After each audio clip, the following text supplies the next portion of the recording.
जी तो प्यारे बच्चों, कैसे हैं आप? मैं उम्मीद करता हूँ कि आप सब अच्छे होंगे। आज की वीडियो में बात करने वाले हैं बहुत ही खूबसूरत सवाल की, जो कि अमूमन बच्चों को तंग करता है कि भाई क्या डिफरेंस होता है मोल में और एवोगैड्रो नंबर में।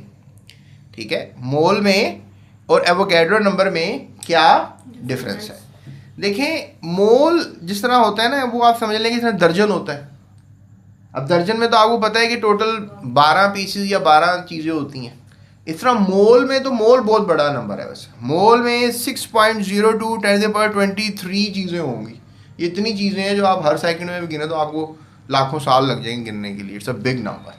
तो कहोगे सर फिर हम इसको क्यों पढ़ रहे हैं, इतना बड़ा नंबर है। ये बस एक कांस्टेंट है, हमने इसको पढ़ना है। इसको एवोगैड्रो ने बताया था हमें कि 1 मोल में इतनी चीज़ें होंगी, इतने एटम्स होंगे, इतने आयंस होंगे। अगर कोई कहते ना आपको 1 मोल एटम, तो 1 मोल एटम का मतलब ये नहीं कि उसको एक एटम है, उसका मतलब है इतने एटम्स। Getting my point? तो 1 mole is a big number. जैसा कोई कहते ना 1 दर्जन माल्टे, तो 1 दर्जन माल्टे का मतलब है कि एक माल्टा। आपको फौरन समझ में आएगी यार ये तो 12 माल्टों की बात हो रही है। 1 दर्जन अंडों की बात करें तो फिर फौरन समझ 12 अंडों की। तो 1 मोल अगर एटम की बात हो, 1 मोल अगर मॉलिक्यूल की बात हो, तो फिर आपको समझ जाना चाहिए कि हम बात कर रहे हैं बिग नंबर की। और क्या है वो बिग नंबर? 6.02 10⁻23। ठीक है, क्लियर हो गया। एटम्स, मॉलिक्यूल्स और formula units, it is abbreviated as mole. MOL लिख देते हैं इसको, मतलब आगे लिखना हो ना। अभी हमने जिस तरह पिछले लेक्चर में न्यूमेरिकल्स किए थे, उसके अंदर हमने लिखा था ना ग्राम पर मोल, तो हमने MOLE नहीं लिखा था, MOL लिखा था सिर्फ। तो उसके बाद एक और बात आपको मोल के बारे में पता होनी चाहिए कि atomic mass of carbon expressed as 12 gram is equal to 1 mole of carbon. यानी कि अगर 12 ग्राम लिखे हुए हैं तो इसमें 1 मोल है कार्बन। यानी कि अगर आपके पास 12 किन्नू हों तो उनका वज़न फिक्स नहीं है। अगर आप एक रेडी से लोगे तो 12 किन्नुओं का वज़न लेट से 1200 ग्राम आएगा। अगर दूसरी रेडी से लोगे हो सकता है 1100 ग्राम, इसमें छोटे किन्नू भी हों। लेकिन आपके पास जो कार्बन है, कार्बन हमेशा आपके पास जो है वो 12 ग्राम अगर है तो उसमें 1 मोल है। ये बताना चाह रहे हैं।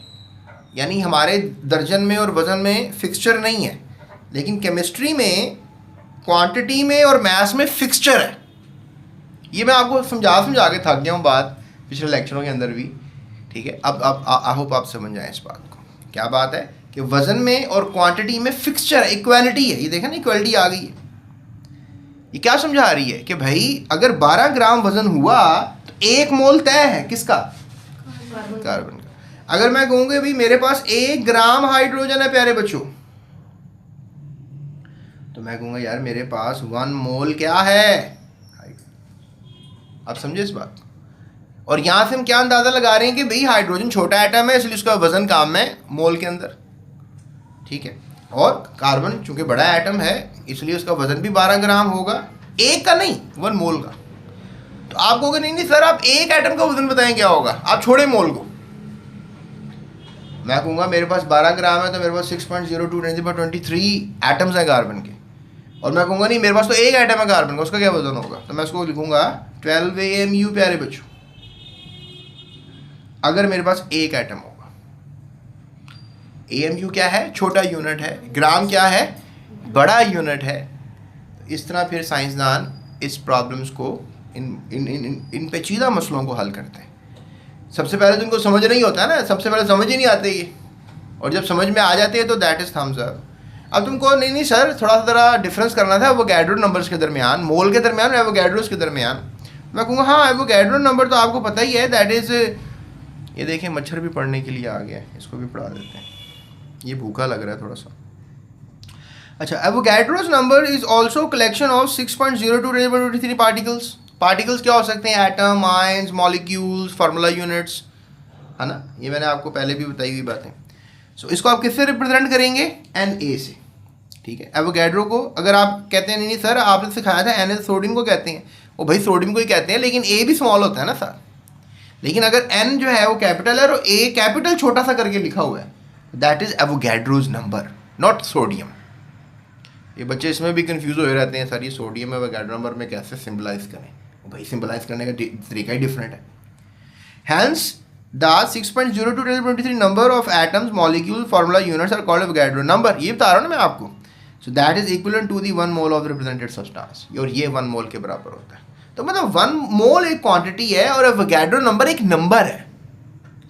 तो क्वांटिटी में और नंबर में फ़र्क है ना, क्या ख्याल है? अगर मैं कहूँ 1 2 3 वो नंबर है, और मैं कहूँ दर्जन तो वो एक क्वांटिटी है। Getting my point? सो यहाँ पर लास्ट में मैं कहूँगा कि 6.02 एटम्स ऑफ कार्बन जो हैं, अगर इतने होंगे तो फिर 1 मोल ऑफ कार्बन के बराबर होंगे। ठीक है, सही कह रहा है ना ये? अगर इतने एटम्स होंगे कार्बन के तो 1 मोल के बराबर होंगे ना, और उस फिर 1 मोल का वजन क्या होगा? 12 ग्राम होगा। ठीक है, तो इसमें कंफ्यूज नहीं होना आपने। देखो ना, 1 मोल में कितने एटम्स होंगे, यहाँ लिख दिया मैंने कि इतने एटम्स होंगे। फिर तुमको सर इतने एटम्स का वजन क्या होगा, तो मैं कहूँगा ये वजन होगा। फिर तुमको नहीं सर 1 मोल का वजन क्या होगा, मैं कहूँगा यही होगा। तो just need to understand this concept, a very versatile kind of a concept, तो आपने समझना है। आई होप मैंने आपको मोल समझाया, व्हाट इज मोल, मैंने आपको समझाया what is Avogadro's number, right. तो नेक्स्ट वीडियो में इंशाल्लाह किसी और प्रॉब्लम को हल करेंगे।